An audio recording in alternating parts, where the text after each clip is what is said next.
Today I wanted to make a really quick video about ableism on the left. Now, this is by no means going to be a complete coverage of the topic. I plan on doing that in another video eventually, but rather my thoughts about the subject in general. As many of you know, I'm disabled and chronically ill. I'm also autistic and have ADD and mental illness, and I'm just a mess, basically. The reason I bring this topic up is because of several things going on in the leftist sphere.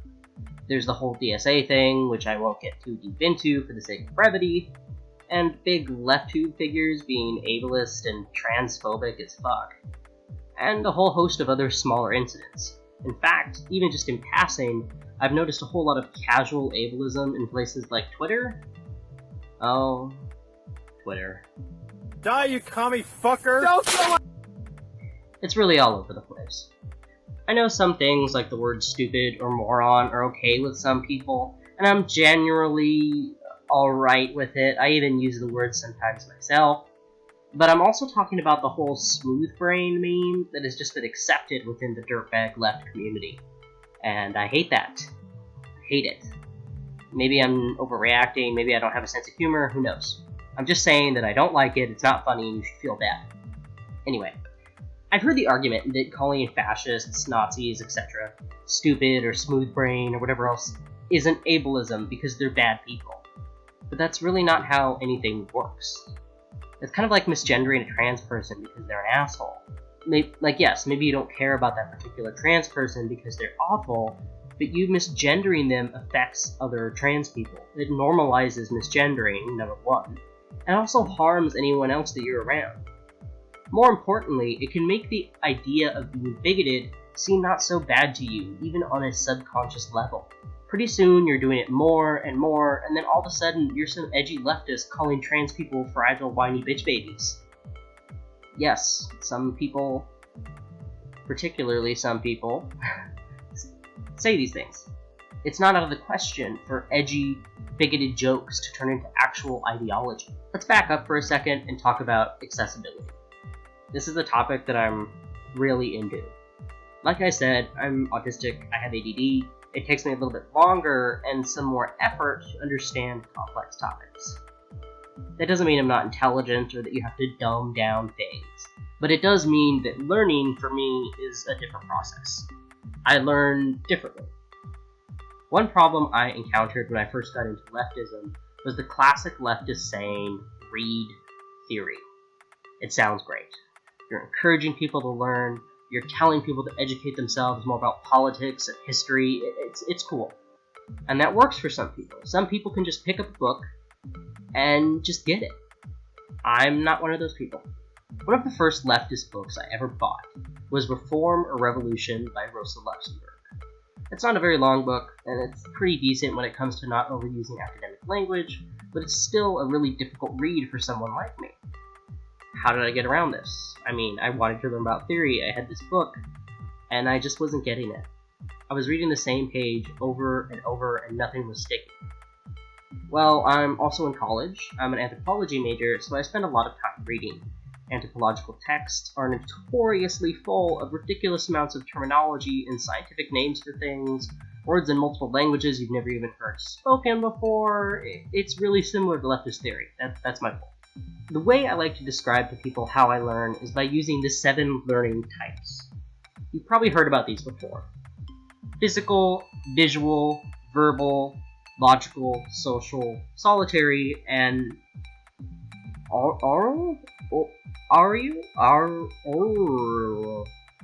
whatever. Each one of these describes a different learning type. It's a great way to explain how different people learn. When it comes to people like me, I need all of them. All 7. If I'm going to actually conceptualize and fully absorb something, I need to use all 7 types of learning. When people say read theory, they're really only involving 2 types of learning at most: solitary and logical learning. Solitary learning involves self-study and learning on your own. Logical learning involves systems, reasoning, and logical thinking. If you're the type of person who learns well this way, just reading theory might be enough for you. But for everyone else it isn't enough.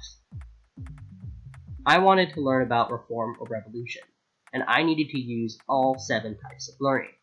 So what did I do? Well, I do what I do with every book that I have to read for college. And it's quite a process. First, I read the book. I knew I wasn't going to understand it. I knew it wasn't going to stick, but I read it anyway.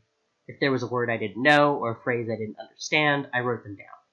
Then I went through those notes and substituted those words and phrases for something I could understand, and then I read the book again.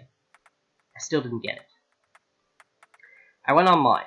I asked people about the book and about Rosa Luxemburg's ideas. I talked to them about it. I asked them questions. They asked me questions. The whole 9 yards. I still really wasn't getting it.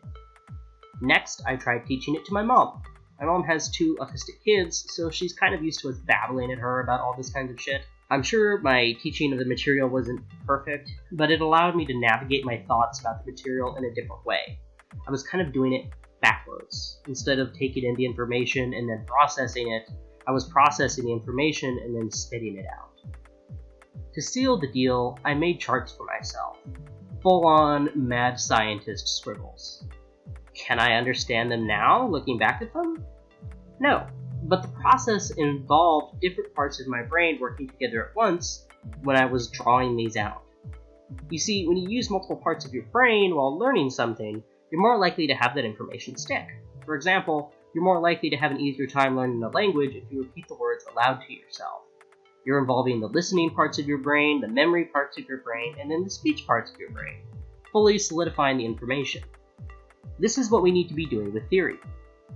Now, I know that my whole process that I just described was totally inefficient, and it took me months to get through one tiny book, but that's because I was trying to learn with absolutely no resources and little help.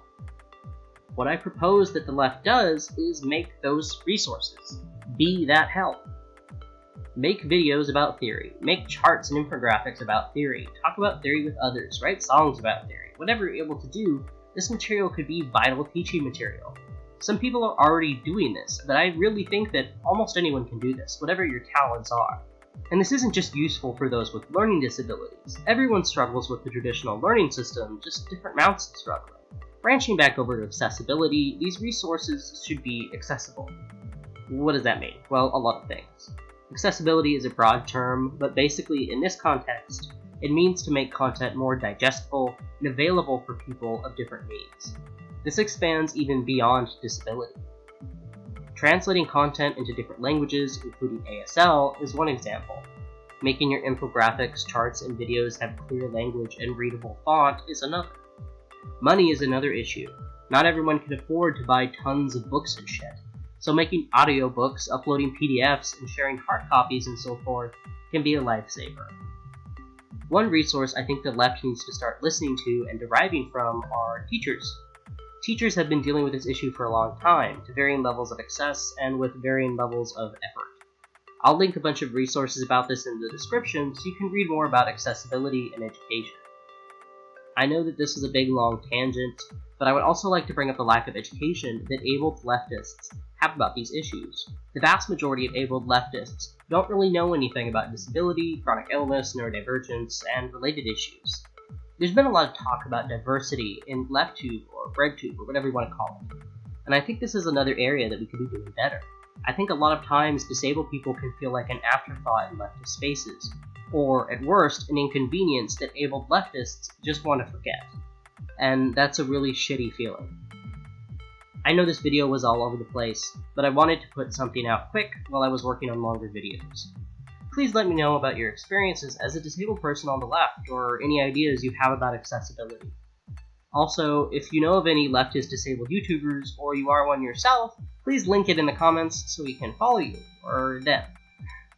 Thanks for watching me ramble a little bit. This was fun. Bye-bye.